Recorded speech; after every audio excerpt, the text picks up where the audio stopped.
Welcome to Man Does Tech, where I solve the problems you didn't even know you had. You start by exposing the problem quickly.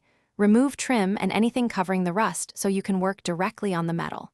Once exposed, mark a repair zone extending about 1-2 cm beyond visible corrosion to ensure you reach solid metal. You need safety gear, gloves, eye protection, and a respirator, because you'll be grinding and sanding. Begin grinding at low speed to reveal contaminants. Keep checking the edges so you stop at clean, non-rusted metal, and avoid unnecessary removal.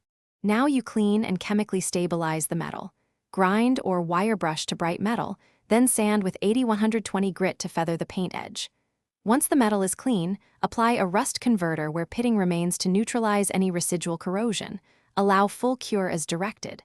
After that, apply an etch primer to promote adhesion and stop flash rust.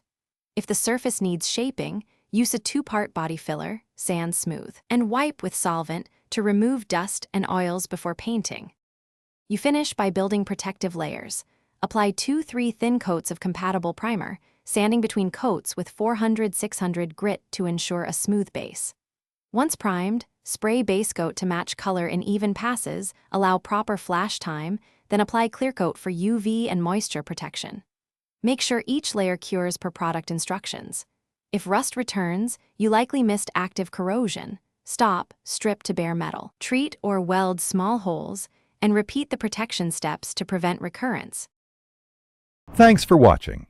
If you found this helpful, don't forget to like and subscribe.